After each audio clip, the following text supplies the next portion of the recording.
Las Vegas. Jimmy Johnson joins Chase Elliott at the top of the board. Kyle Busch, Logano, and Kane are the fast five. Early in this one and only Friday practice session, pre-qualifying. So I'd say tire testing helped the Henry cars a little bit because they're all 4 or 5 of them right at the top.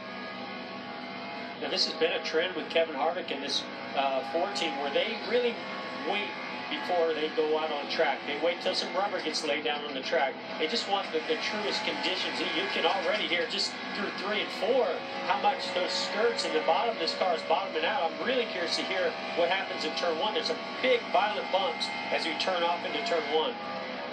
Right. Or the set. Well, it didn't affect him much, though. He turned right down to the white line, back in the gas hard.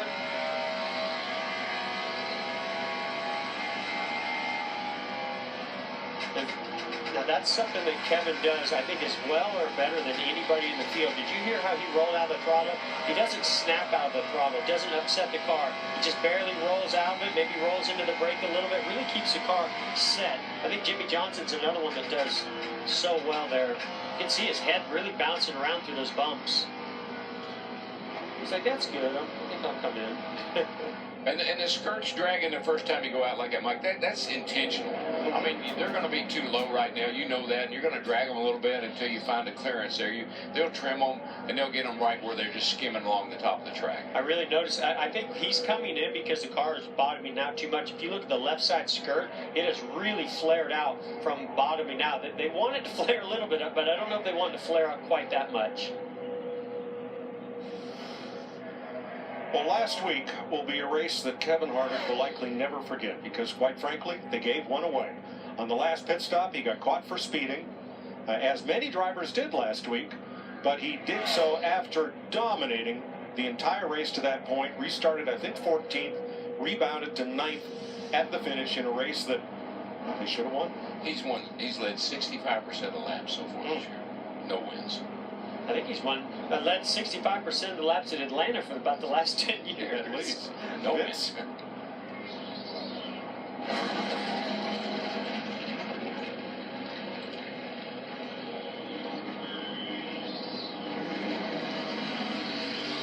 Well, last week was a tough week on the 47 team. A.J. Allmendinger and company, they were found to be in violation with 3 loose lug nuts at the end of the race in post-race inspection. Loss of points was the penalty, 35 points, driver and owner points, which is a huge blow to that team. Also fined $65,000, and crew chief Randall Burnett was suspended for 3 races. Ernie Cope is filling in place of Burnett these 3 races. They were 3 laps down during the late stages of that race. No intent, as Ernie told me before practice today. They were not trying to get over in any way, shape, or form. They were 3 laps down at the time, had 0 intent. Team is discussing whether or not they will appeal the penalties. They're expecting to make that decision today. A.J. Allmendinger did go out for 1 run already here in practice and said the car was pretty decent. They'll work on it from here. Jamie?